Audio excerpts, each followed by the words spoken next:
Yeah. So today we will be starting the next topic, that is structures. So can anyone tell me what structures are and why do we need them? Any idea?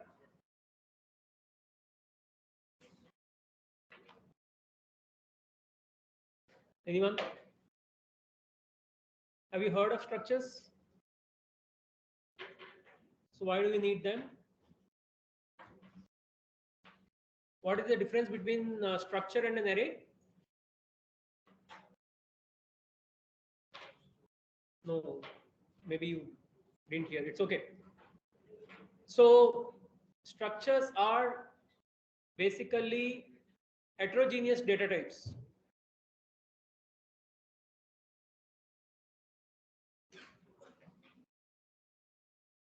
They are also derived data types like arrays, but arrays are homogeneous data types,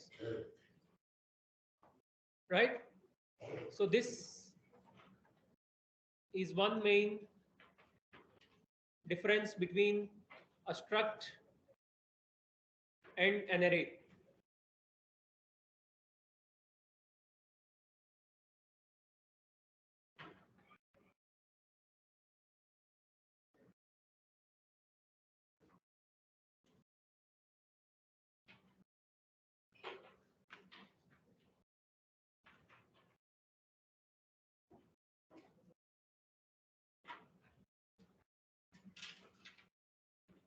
Okay,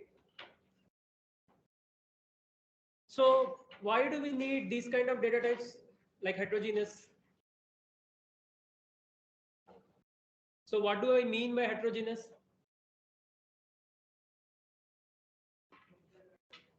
More than, yeah, more than one kind of data type. So see, for instance, suppose if I want to deal with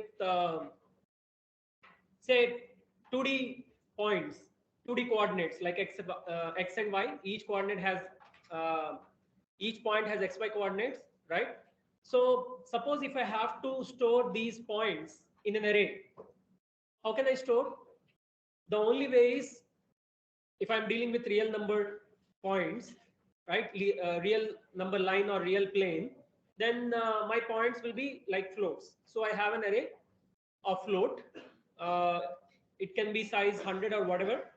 Now, in that array, I have to store each point like this: x1, y1, x2, y2, and so on, right? So here each cell is a float.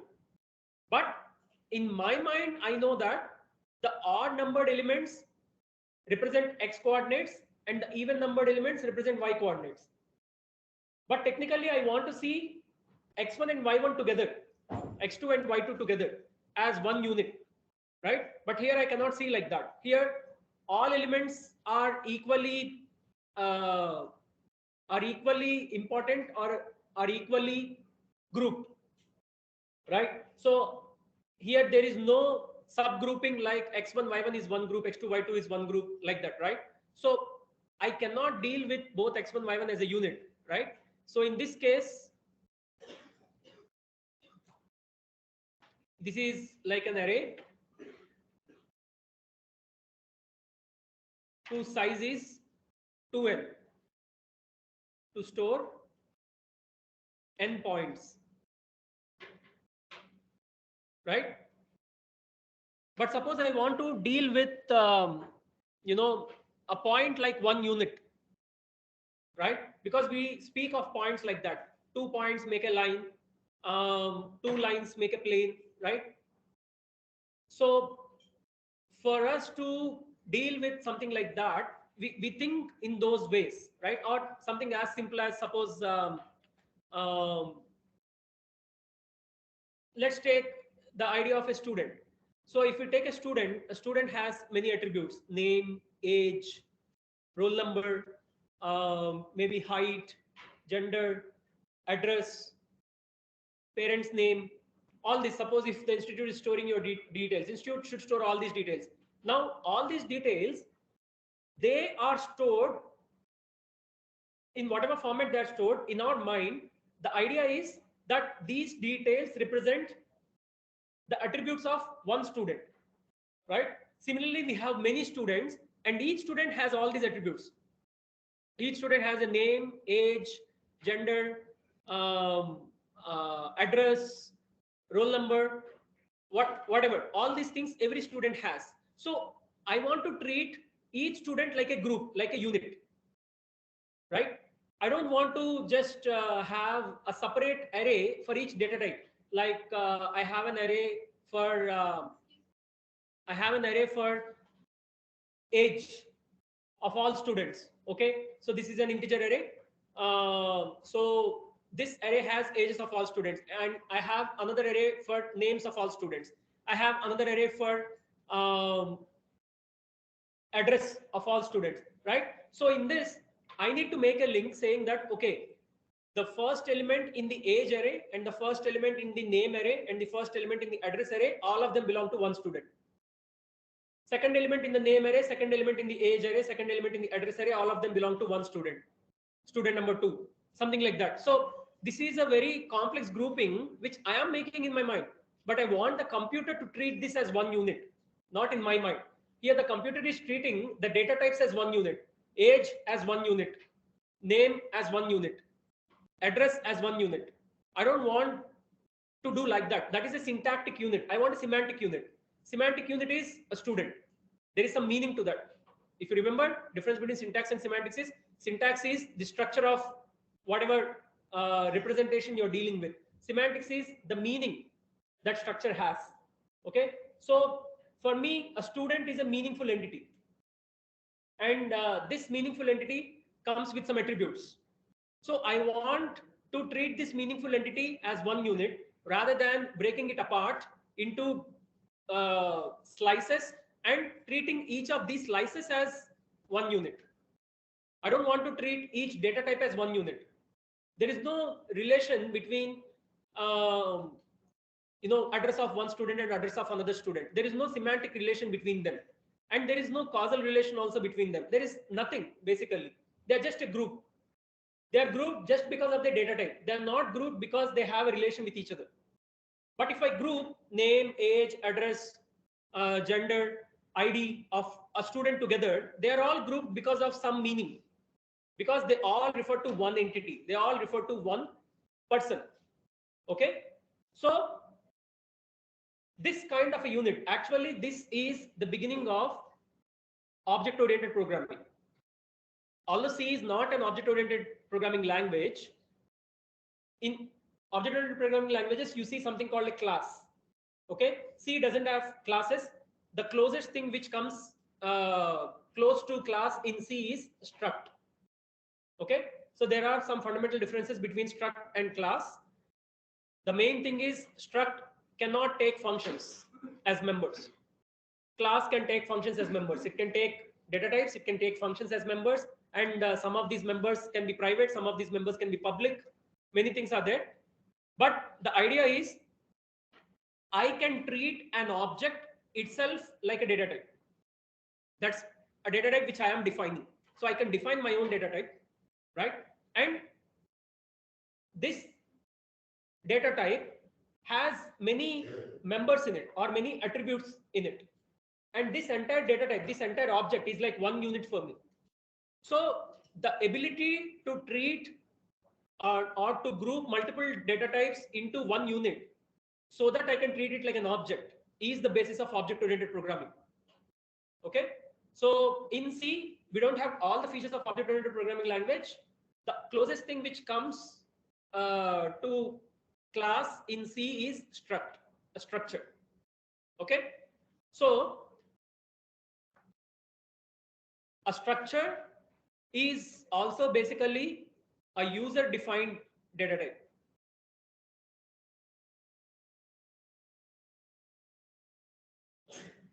In the sense, you decide what all sub data types can go into it, right? And you declare, so that is the main thing. After that, you use it like any other data type and you declare variables, you initialize variables of this data type and so on. So normally for existing data types, like primitive data types, which we already know, like int, char, float, etc., you don't define them. Their definitions are already there. We don't know. They are somehow defined already. We only use them to declare variables and to initialize variables, right? So normally the primitive data types which we know, we don't define them, okay? We only declare, so they have declaration. We declare variables using these data types, and we also initialize variables of these data types, okay? But if you have a user defined data type, apart from these two, so let me move this below.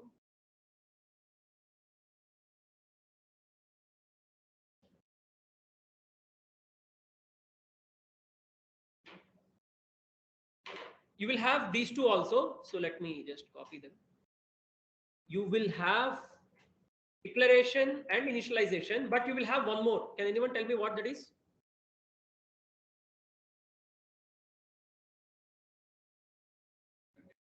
Exactly. You also need to give the definition of this data type. You need to define what this data type is, because they don't come pre-built in the system. The system only gives you a scope to define your own uh, structured data types. Okay, so you need to give definition, and once you define them, then you can use like any other data type. You can use them to declare variables, you can use them to initialize variables. Okay, so that is the main thing. So how do we define a struct? So first,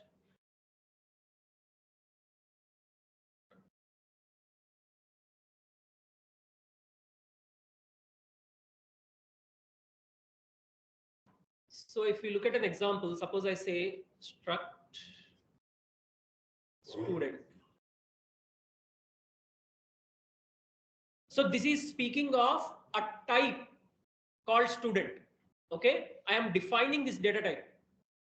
So this is composed of something called members. Members in the sense like a student can have name. Name is nothing but a string. String is nothing but, yeah, string is nothing but character array, right? So I say char name. Let's say max length can be 30 characters. Okay, and say age, and maybe height, and ID. So ID is again a string, right? Because it is a mixture of digits and letters. So I can say char ID. Let's say ID is max 10 characters. Okay, so for now, this is enough.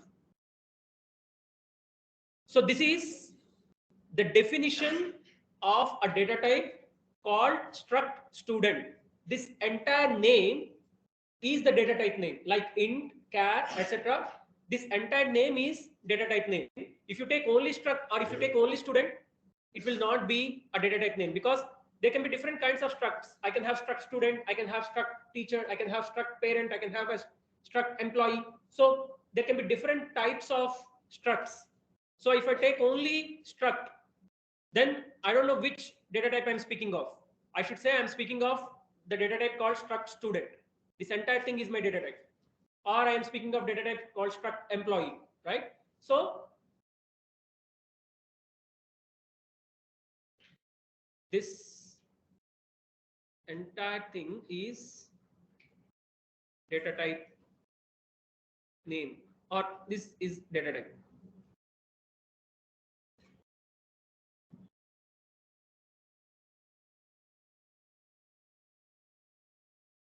Okay, so now if I have to, now, okay, I defined it. Now I need to use it to declare some variables, to initialize some variables, right?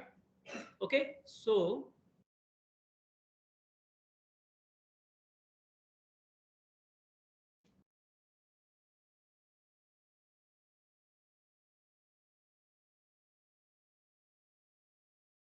So simple declaration, it's like any other data type. Like how do you declare an integer variable? You just say int, maybe x int and variable name. Same thing here. So here if I am defining a data type, if I am declaring a variable of type struct student, what should I write? What should I write? Yeah, struct student. Why parenthesis? In int text, do you put parenthesis? Declaring means what?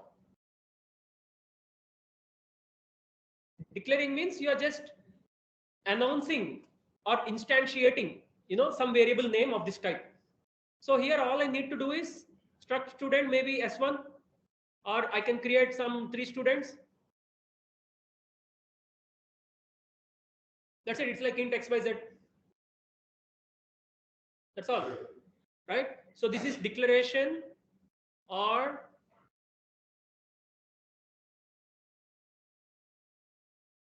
instantiation.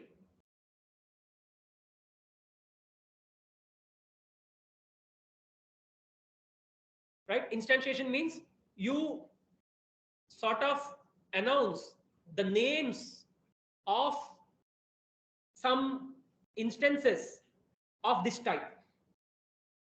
So you say S1, S2, S3 are instances of the type struct student. When we say int xy, we say x and y are instances of integers. Integer is a type. These are specific integers. These are specific instances of integers. Okay, so it is like normal day-to-day life. We say a class and instances, right? We say maybe there is a class called table. This is a particular table, right? Or maybe there's a class called chair. All these are particular instances of chair. Okay, so chair is type. These are instances, and this distinction you will also see in the phrases like type and token. Type is class, token is instance. Each instance is called a token. Okay, so here any data type you have, that is type, and the particular variable names of the data type, they are called instances of that data type. Okay, so this is declaration or instantiation. Fine. Another way of declaring is during definition itself you can declare. How? So let me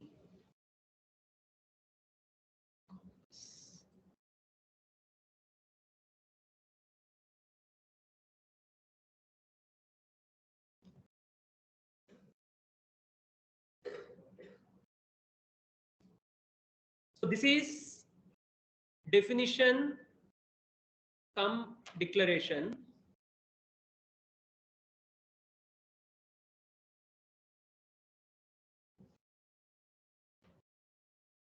Okay, so here, okay, by the way, I forgot, there should be a semicolon at the end of a struct definition. Don't forget this, otherwise it will give an error.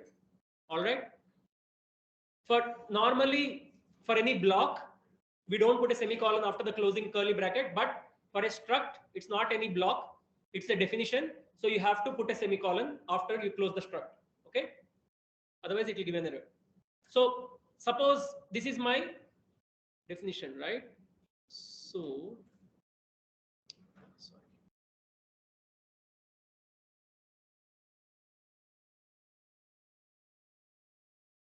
Yeah, so here there was a semicolon, right? So before I place this semicolon, I can declare the variable names immediately after the definition of struct. So I can say S1 comma S2 here itself. Okay, so this is like saying, now the idea is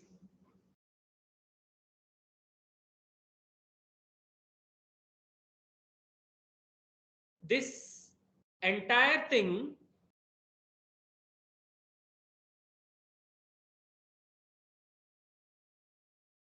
is the data type. So this is like my int xy, like that. Okay,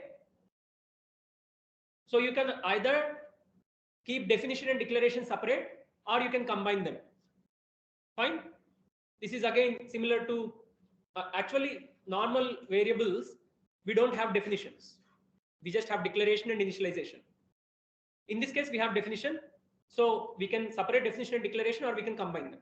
Fine. Another example. Okay, not example. The next thing.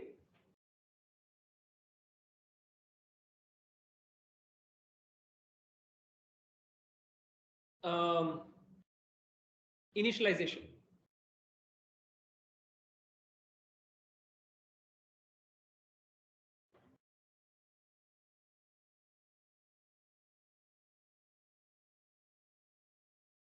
So suppose I declared. So let me take another example. Not okay. Maybe I can take student also, but then fine. So initialization in the sense, I can say s1 dot name. Can I say like this? S1 dot name equal to whatever, say Ravi or something. Is it okay? You access the members of a struct using dot operator. Okay. So you need to sort of declare everything. S1 dot name equal to something. S1 dot age equal to say 17.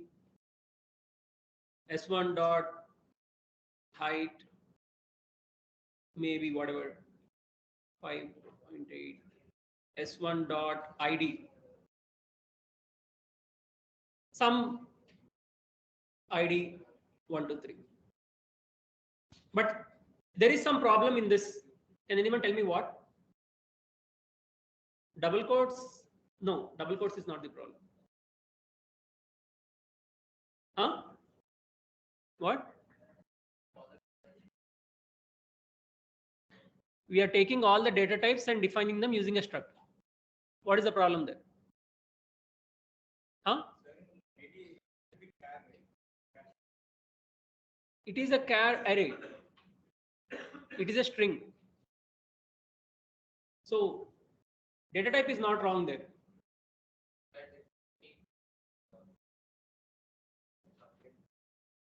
There's nothing wrong. It's like array. You say a of 1, a of 0. You define separately, right? This is similar to that.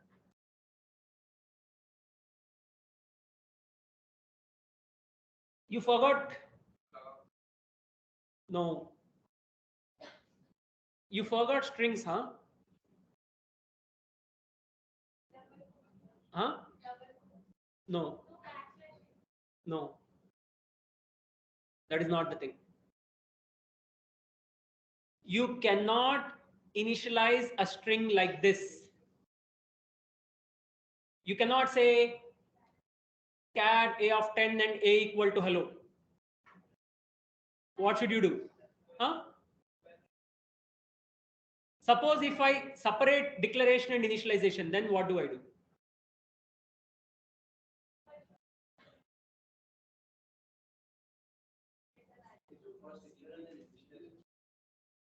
Yeah. So basically this is declared, in the sense struct is declared. Okay. And I said, I mean, struct is defined, struct student is defined. So struct student is defined. Okay. And then I declared S1 and S2 as two instances of that struct student. Okay. Now I am initializing S1 and S2 separately, not in the declaration statement. I will show you when we combine with declaration that also, but I have declared separately. Now I'm initializing separately. So when I say S1 and S2, it is like S1 name is declared, S1 age is declared. All these are declared, not initialized. Now you are separating declaration initialization. So now when you are, so this is like any string, any character array. So when you are separating a character array declaration and initialization, what do you do?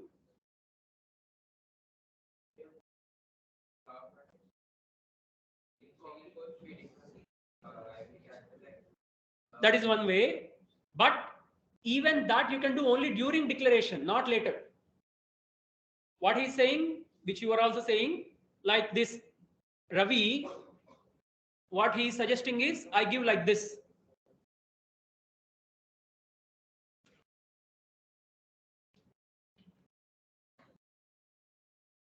Even this is wrong, because this is not, this is possible only during declaration of this. Huh? Then what? What will you do with size? Size will not give me value. That is one way. So one way is I actually say s1 dot name 0 equal to r, name 1 equal to a, name 2 equal to s1 dot name 2 equal to b, s1 dot name 3 equal to I. This is one way. Okay, but there is a simpler way. We can leave the brackets, but that is during declaration, Baba.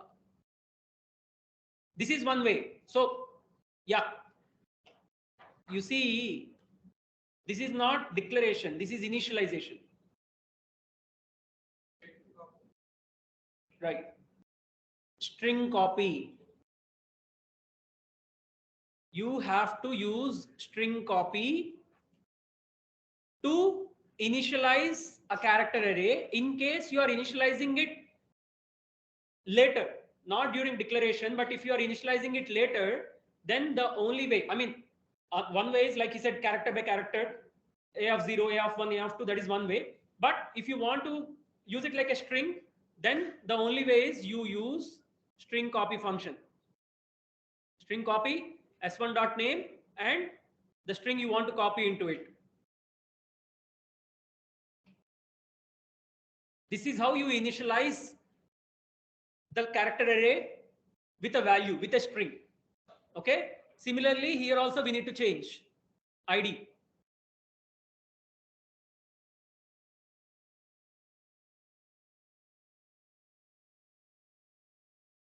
Okay.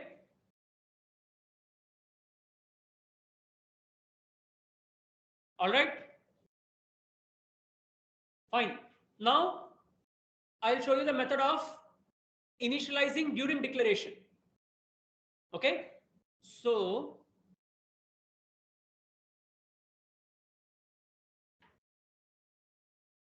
struct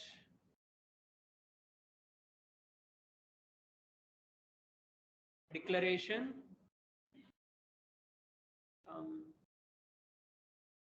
initialization. So that is, I say struct student s1 equal to, here I can give all the values together like an array in the order of the members. So first one is name, next one is age, next is height, next is ID.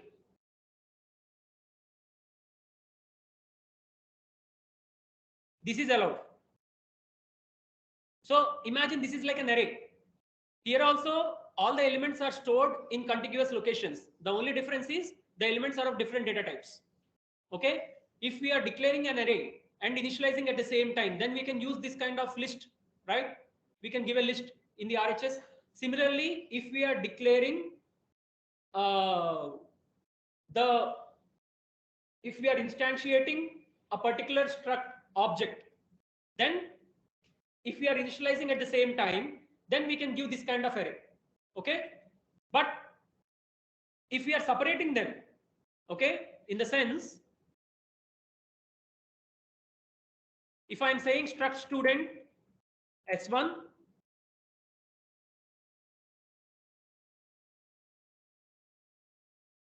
and then if I am saying s1 equal to all this, that will be an error. That won't work.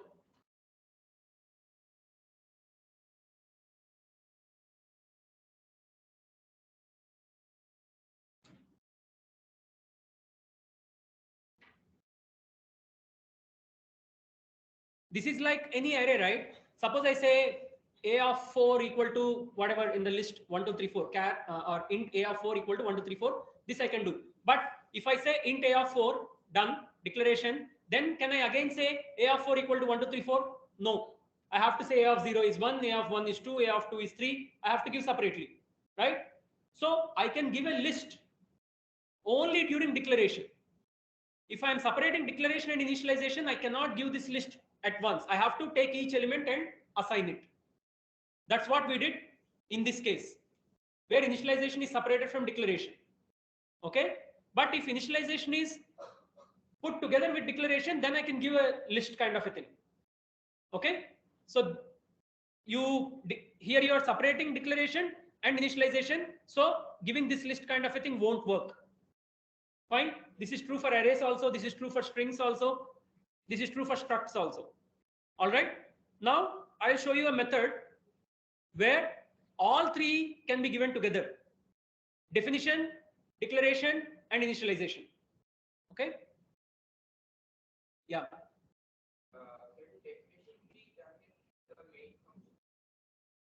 Yes, but then that will be visible only to the main function. So usually we define a struct as a global variable, a global definition, and then we declare struct variables inside whichever function we want, inside main. Okay, so now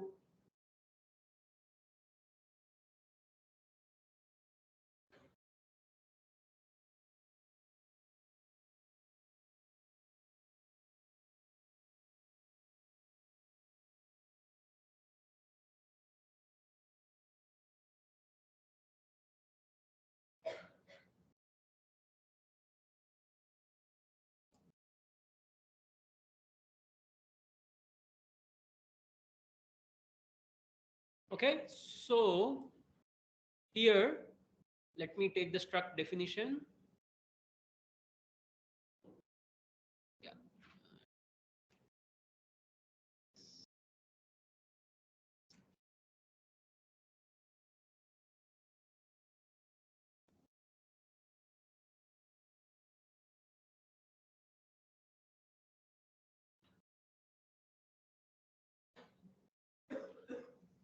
So here I am defining this, we know, and I told you we can declare like this, S1 comma S2 or just S1 like this. So while declaring itself, I can give its values. Let me just copy this.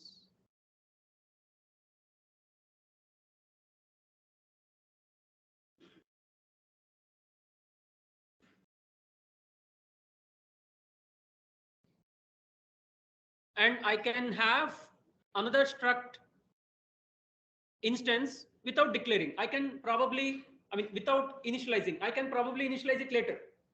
It's like even when you initialize integers, you can say int x equal to 5 comma y.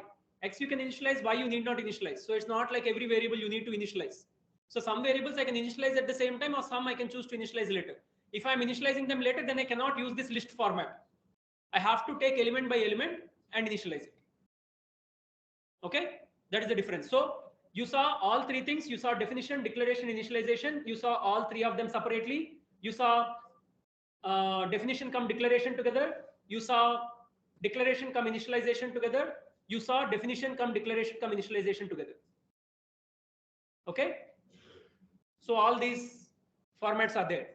Now initialization,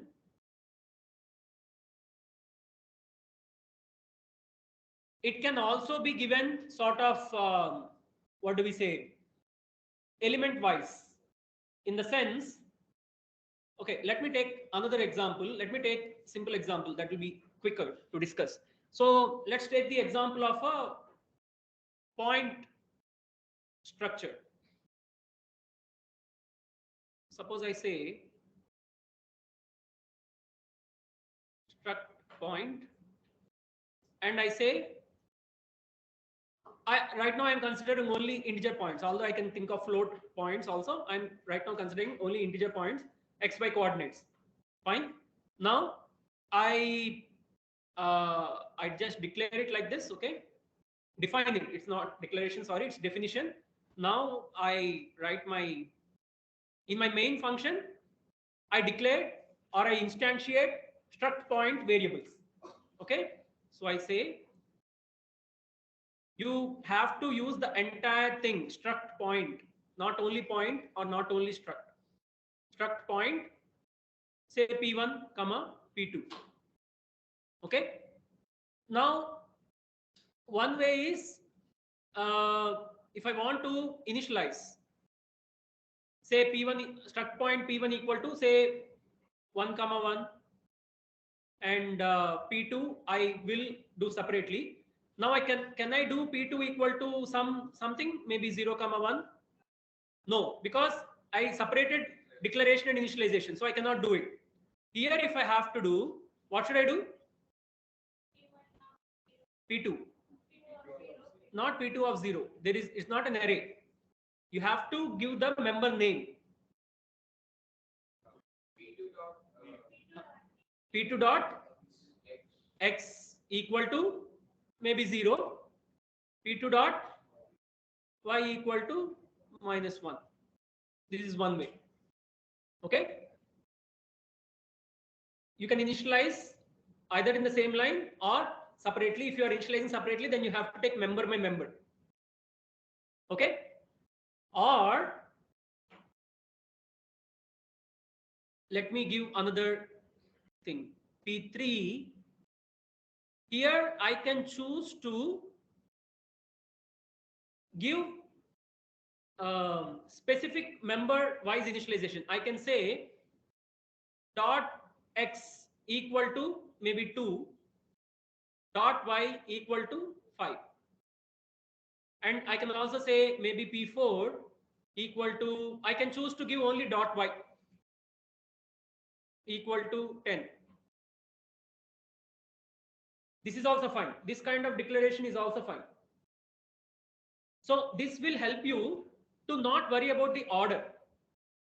If you don't give dot x dot y, then you need to remember the order and you have to give elements, the values in the same order. But if you give dot x and dot y, you can change their order or you can skip some of them. Okay, that is the main thing. Even this, if you separate them later, suppose I say P5, I cannot give P5 later, even using this format. I cannot say P5 equal to dot x equal to something, dot y equal to something. This will also not work because I am separating declaration and initialization. That will not work. If you are giving in a list format, this is also a kind of list format. If you are giving in a list format, you have to give together along with the declaration. If you are not doing it during declaration, you have to give element by element. P2 dot x or P5 dot x is this, P5 dot y is this. And then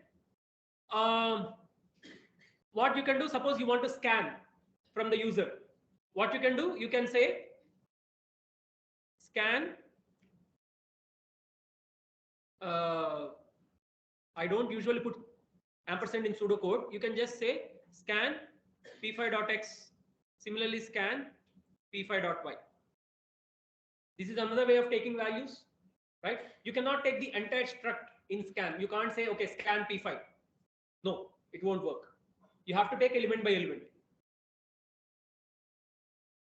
Okay? Fine? Any doubts? And similarly, when you are printing, you can't just say print struct. There is no format specifier for struct. You have to print element by element. Okay, print %d, P1 dot x, P1 dot y, P2 dot x, P2 dot y, like that. You can't say, okay, print point P1. No, it won't work. Fine. So let me write that also. You can say print P1 dot x, P1 dot y, P2 dot x, P2 dot y, and so on, like that. Fine. Okay. So if you try to write print P1 comma P2, again, that will not work. Okay. You cannot print an entire struct. Okay, so that's the thing. Similarly, you cannot scan an entire struct. You cannot print an entire struct. Fine. Okay. All right.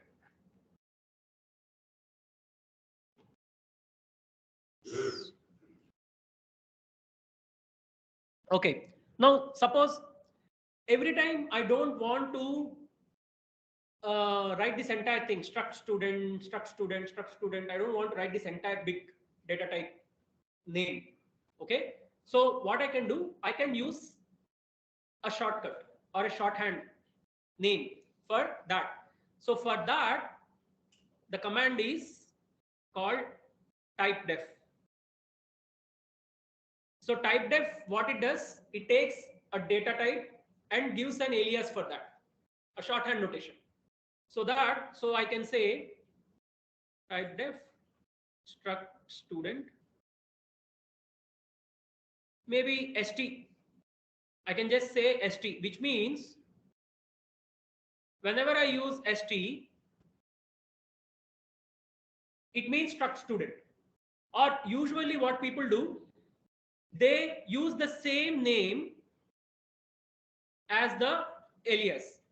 So rather than saying struct student s1 s2, I'll just say student s1 s2. Okay. So this you will use later in linked lists also. You will have a struct node. Linked list is made up of many nodes. So you usually do typedef struct node node. So rather than saying struct node n1 n2, you say node n1 node n2 like that. Okay. So once you do this, now you can declare student s1 s2 and so on. Okay. So this you can do either after definition, after defining the struct, you can write this in a separate line, typedef struct student as student, or during definition itself, you can give the alias. So how to do that? Or let me take point.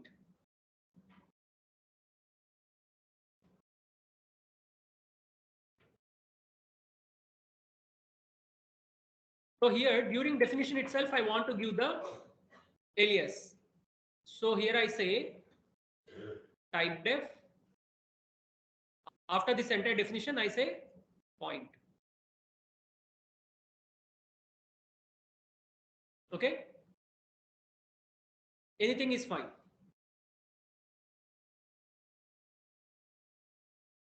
Hmm.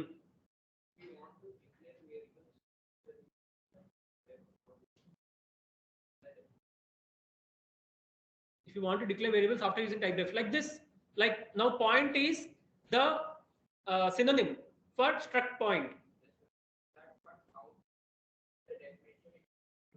Oh, here in the definition, I'm not sure. Maybe you can give here. I don't know. One needs to try.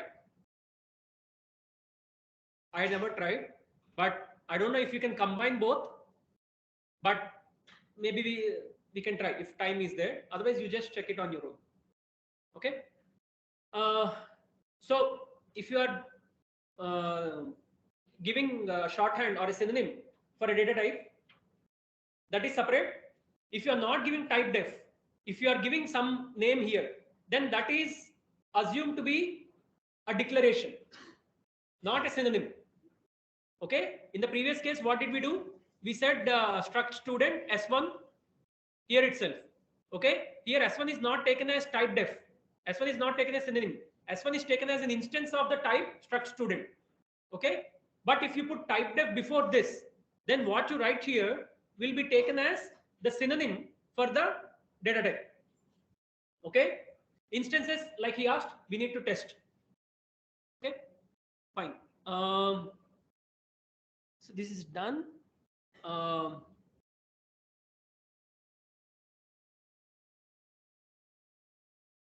So the thing is, so this is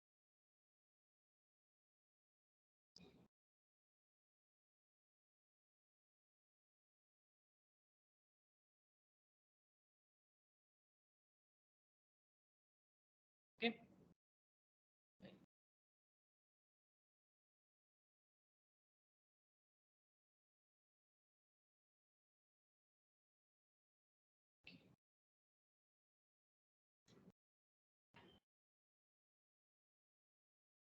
Okay, now let us define a line segment using points, I will define a new structure called a line segment. Struct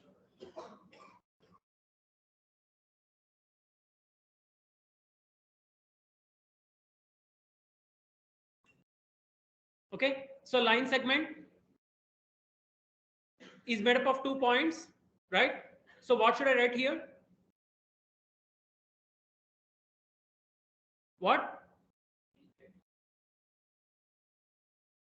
I want to use points inside, not that point. Point as geometric point. Like we just said struct point P1, P2, right? Those are points, right? Geometric coordinates. So I want to use those to form a line segment. How do we form line segment? Line segment is again like a geometric unit, which is made up of smaller units called points. Huh? Assume I have a struct point already. So I want to build more and more complex objects, right? I built point over integers. Now I want to build a line segment over points.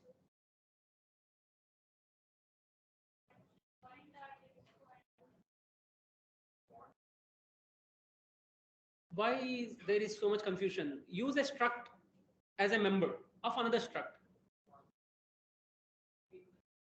Yeah, I declared, suppose I gave point as the type def for the previous struct point. Why int point? How can point be int? Point is a structure, right? Huh? Why? What is the confusion? I am using a data type. See, I have new data type now. The way I have int char, I have a new data type called struct point. So my members of line segment are 2 struct points. That's all. So all I need to do is struct point P1, P2. These are enough for me to define my line segment. I can say struct point P1, P2, or I can say struct point P1, struct point P2. Anything is fine. Okay, that's it. So now I will also give shorthand notation for this line segment. I will say type def. I will call it ls. Okay, so now in the main, I will say line segment L1. Suppose if I want to initiate this line segment during its declaration itself, how do I initiate? Initialize this line segment. This is made up of 2 points. Parenthesis. But P1, P2 are what? But where are the values? Initializing means values.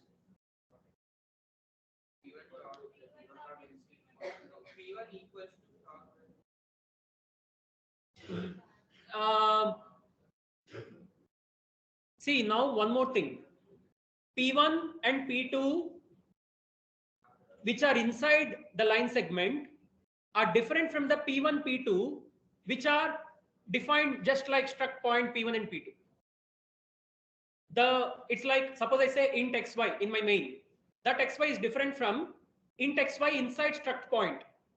The xy inside struct point are visible only to the struct. So the only way I can access them is by using p1.x, p1.y. If I just use x or y, that will look for x and y in general outside the struct in the main function.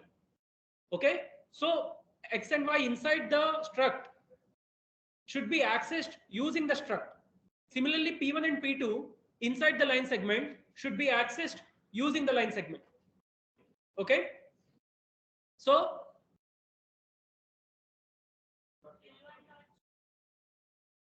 L1.P1 do what? I want to initialize, I want to give values to them. Suppose I say 0, 0, 1, 1. These are my 2 points. This is my line segment. Now, how do I specify those values during declaration?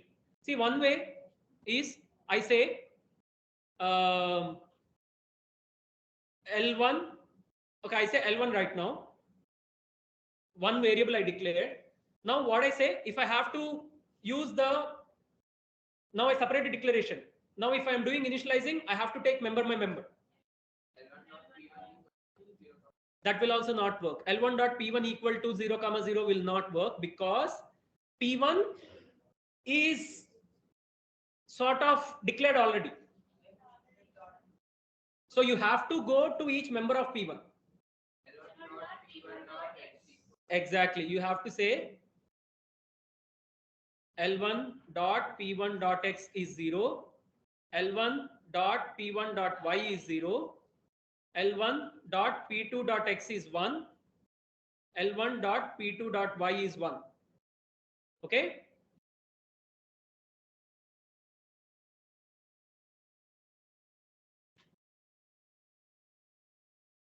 I can use something else, say -1, just for you to not get confused that both of them should be same.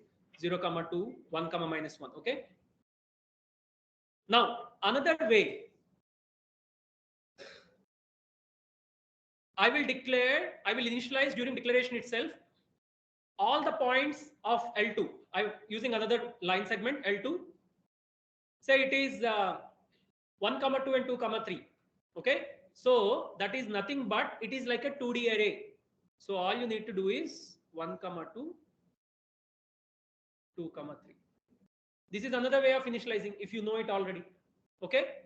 Or I can say L3 and then I can say scan L3.p1.x, L3.p1.y, L3.p2.x, L3.p2.y. Okay. So you can scan, you can initialize at the same time, or you can initialize later. All methods are there. All right.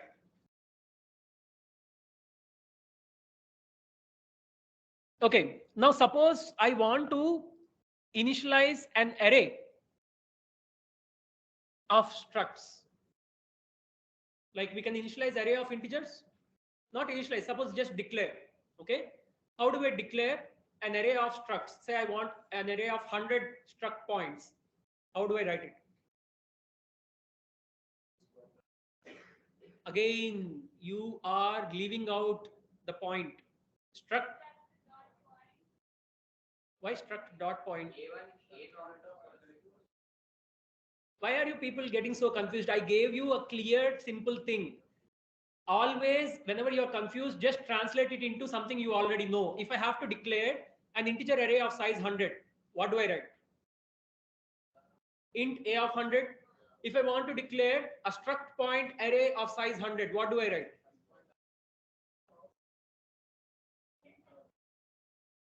Huh?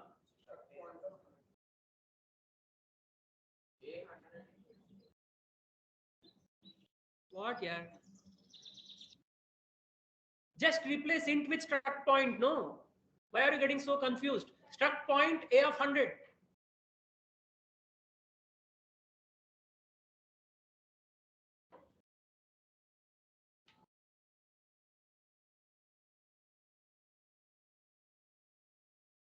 So this is my data type. What is the confusion?